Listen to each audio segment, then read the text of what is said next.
We're so grateful to have you here and to learn about your legacy, your accomplishments, and the word of encouragement that you will share with us today. And getting into our conversation today, one thing I want to touch on is mentorship. Mentorship is really important, and I've been lucky to have so many great mentors, some who are in the audience today. Especially in college, it is good to have a support team. I started to learn that it takes a village. It definitely takes a village. And with that being said, who were the mentors who saw something in you early on, and how did their guidance shape the way you now mentor and develop others? Let's give it up for Asia on this amazing question. Thank you. And an aerospace engineering major, by the way. I think that first. So, a really great question, Asia. And it's something that I've reflected on quite a bit myself, because all of us have been shaped and formed by other people. As you indicated, it does take a village to raise each and every one of us. None of us are here solely by ourselves. There are about 2 or 3 people from my life and my journey who've had a significant impact on me. One of those individuals is a person who was a college president himself for over 30 years. And some of you will recognize the name Dr. David Beckley, who was a 2-time president. His last presidency lasted for about 25 years. And Dr. Beckley, very early on in my journey, very early on in my career, saw things in me that I did not see in myself.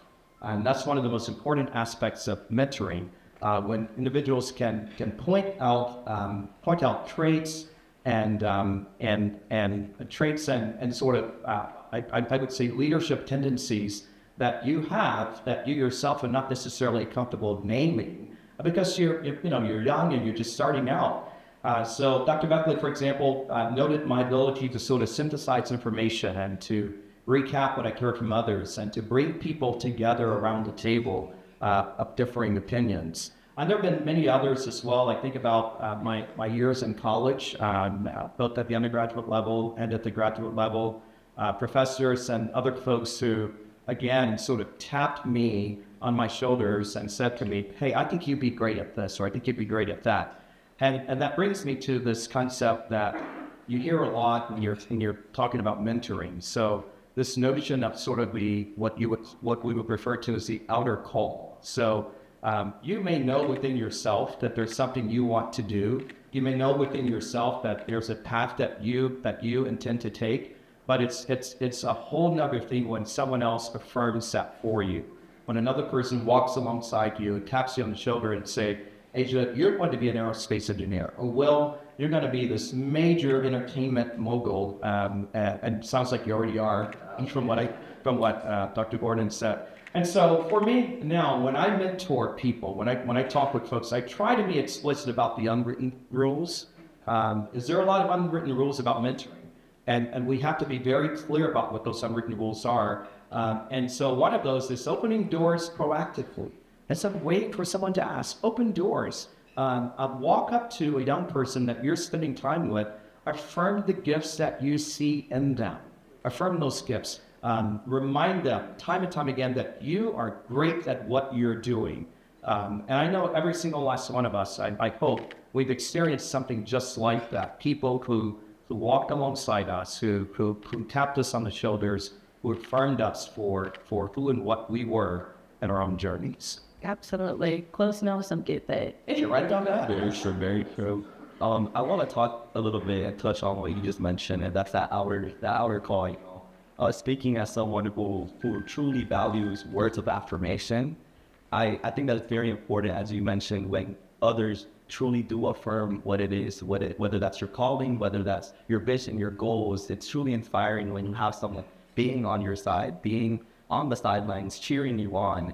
And so with that, looking throughout your entire 30-plus year journey, what specific situation would you say shaped you into the leader that you are today? Was it that outer call? Was it another pivotal moment?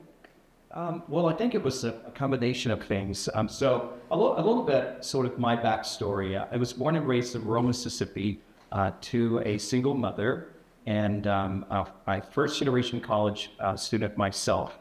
And growing up, I took note of things that I saw my mother doing. So she had a 9th grade education, and I noticed that very often She took the little that we had, grew up in abject poverty, took the very little that we had, and often gave it to other people.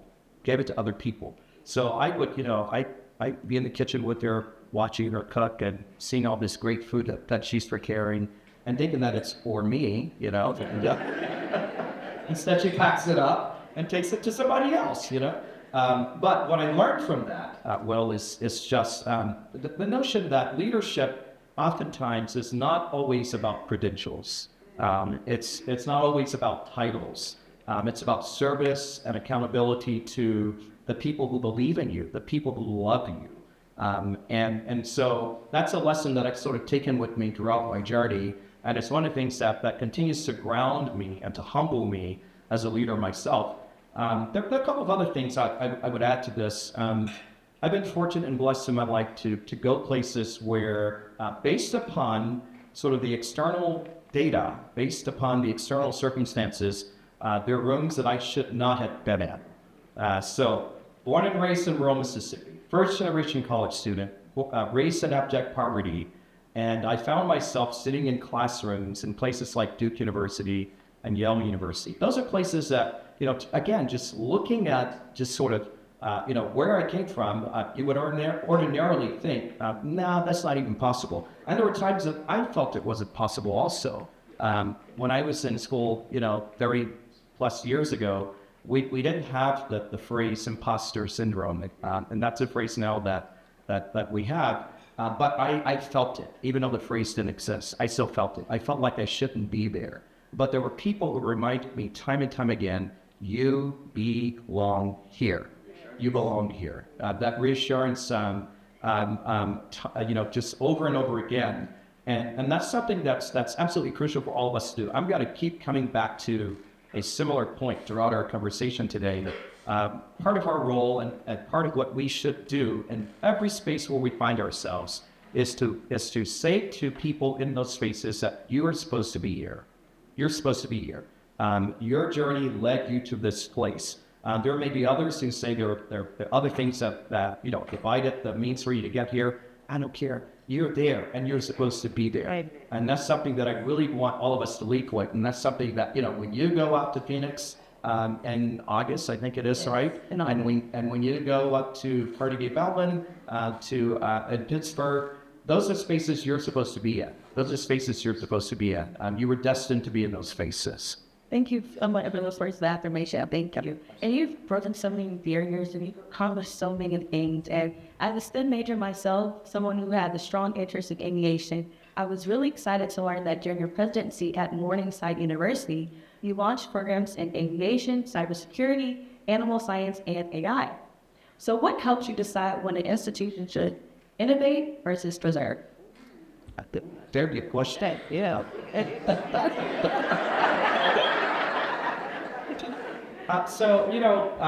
When we think about innovation and we think about really focusing on preserving our history, there are a couple of things that come to mind for me.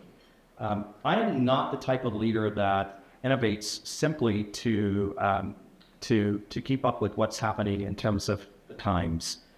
Innovation must always match our mission. And one of the things that I think is absolutely crucial for all leaders to bear in mind, and I think it's crucial even in terms of just how we approach our professional lives and our work lives, is whatever you're doing, whatever step you're making, whatever progress you're attaining, that progress, those steps, those innovations should always go back to your core, go back to the core of who and what you are. So Morningside University, just as an example, a small private liberal arts institution in northwestern Iowa. So you guys think it was cold here a couple of weeks ago. You have not seen it cold, okay? It was, a couple of weeks ago when we were down into the teens. That's summer in northwestern Iowa, all right? That's summer. I was telling Will when he goes to Carnegie Mellon this fall, he's going to have to buy a couple of really large coats there. And he's from down south in Miami, so it's going to be a little bit of an eye opener for him. But in that environment, one of the things that I looked at in terms of innovating is, okay, what's our mission? Our mission, historically, the mission of that university was to prepare and equip leaders for the transformation of society. And we looked at what was happening in the market. We came back together, my team, and we looked at the data, and we said to ourselves, I mean, there were lots of programs that we could have added, but did not really fit with our mission. Aviation fit with our mission. Animal science fit with our mission. Those types of programs fit with our mission. And same thing is happening at Bethune-Cookman. We've added about 8 new degree programs there, and there are so many others that we could have added, but we wanted to be true to who we are historically and true to our core as well. I love that. Honestly, you kind of just guided me into this next question because you touched on core, you've touched on values. Now I kind of want to dive a little bit into tradition. So as we know, you are a leader of such an historic institution. So, and this goes to even like my VCU folks, is going to include y'all too. Like, how do you guys do it? How do you balance maintaining and keeping up with tradition while also making sure that you're moving such an institution forward? So, another great question. I don't know who wrote these questions, but they are all phenomenal. So let me say this about tradition. Our job is not to fossilize the past. That's not our job. Our job is not to fossilize the past. Our job is to ask what our founders would do if they were facing today's challenges. So a little bit for those who are not as familiar with Bethune-Cookman University. So Dr. Mary McLeod Bethune founded Bethune-Cookman University in 1804. This was a woman of color, Black woman, who decided in 1804 that she would open a university. So if you're a historian in the crowd, in 1804, let's think about this for a second. Women did not have the right to vote yet. The suffrage movement did not solidify until 1820 when women gained the right to vote. You had a woman, and not just a woman, but a woman of color who dared to believe that she could do something different. And so here's what she did. All she had was $1.50. $1.50. And she took that $1.50 and used it as a down payment on a former garbage dump site there in Daytona Beach. That's the only property that she was allowed to buy, was property that had been used as a garbage dump site. And she purchased that property, and she told everyone around, I'm going to start a university. And here we are 120 plus years later with a campus that's over 100 acres, with 3,000 plus students, with over 50 degree programs. Think about that. Just think about that for just a moment. The sort of innovation that was involved in that type of process.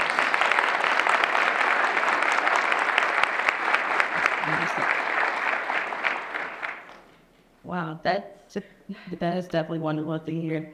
My next question, we're going to transition to a different topic, but having faith, Dr. Mosley, is something that has been instilled in me since a little girl. I was always taught to have faith the size of a mustard seed.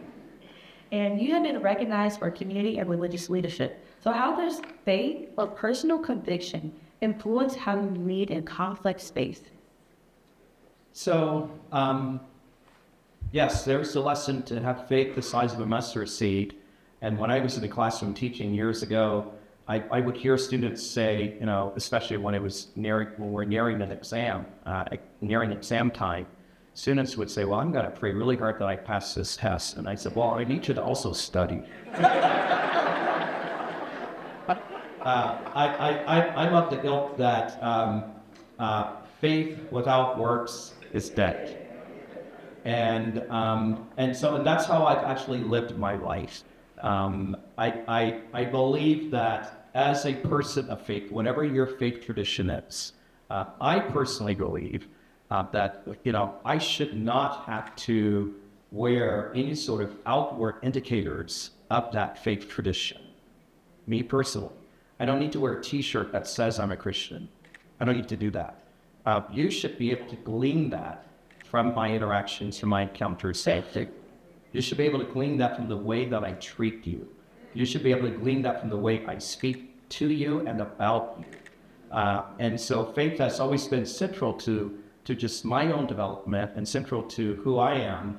And I'm also, as a leader, I listen very carefully to what people say, and I try not to pass judgment, but I listen very carefully to people.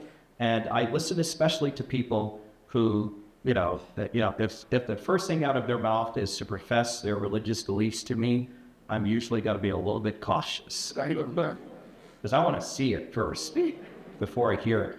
There's a theologian, St. Augustine, who is one of the early, what is referred to as one of the early fathers of the church, who often said, preach the gospel at all times, use words if and when necessary. Use words if and when necessary. So it should be lived, it should be demonstrated more than anything else. Absolutely. Amazing. Now, to kind of wrap up our conversation, while I am loving this, I wish we could stay up here, a little minute. We do have to, move it along. But I wanted to ask you this final question, and I hope that it really resonates and sits with the audience, because at the end of the day, we're all learning every day. We're all growing. So to everyone in the audience who, including myself and Engineer, as we are emerging leaders, what skills or mindsets would you say are most critical to know on for the emerging leading landscape that we find ourselves in? Yeah. So well, I'm gonna try to answer it in a different way. I think about at least three. I'm gonna insert in terms of principles. Okay. So for me, and I think this could apply to all of us, there are at least three principles that I try to live my life by. I try to live by. The first one of those is, and this is so simple. There's nothing that's super philosophical about it.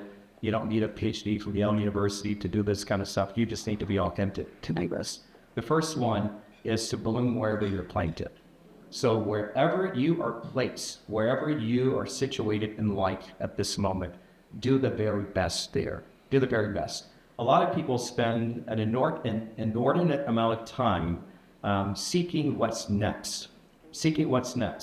And I believe that if you do the work where you are, you put in the time, you put in the effort, you show up each and every day, your full self, the next will be revealed on itself. You don't have to go seeking for it. You don't have to go searching for it. So bloom where you're planted. That's the first thing. So when you go to Carnegie Mellon in August, and when you go out to Phoenix this summer, early summer, late fall, bloom. Do your very best there, and people will continue to see you, and they will continue to call your name, and in spaces where you may not be yourself at times. So bloom where you plant. Number two, very simple.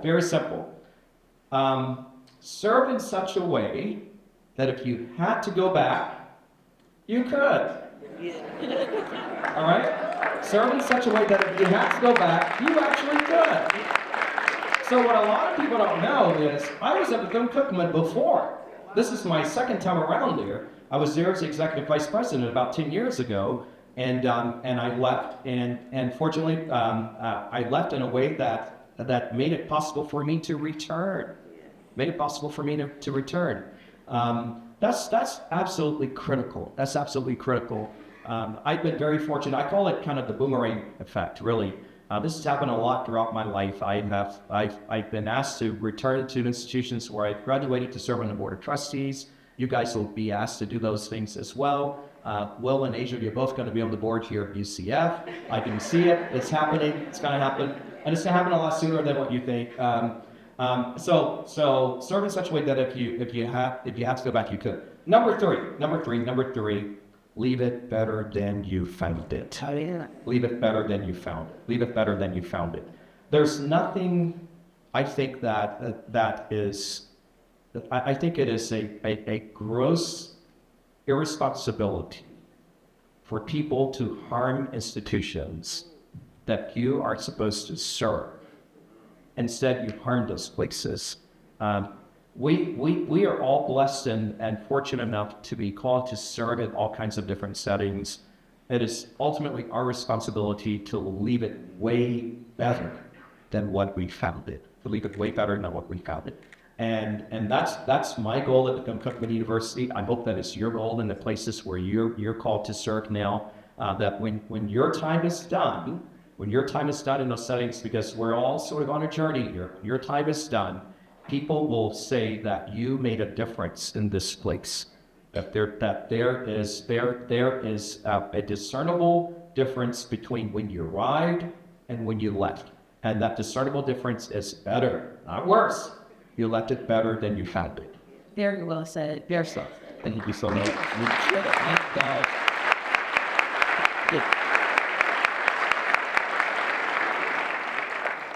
Say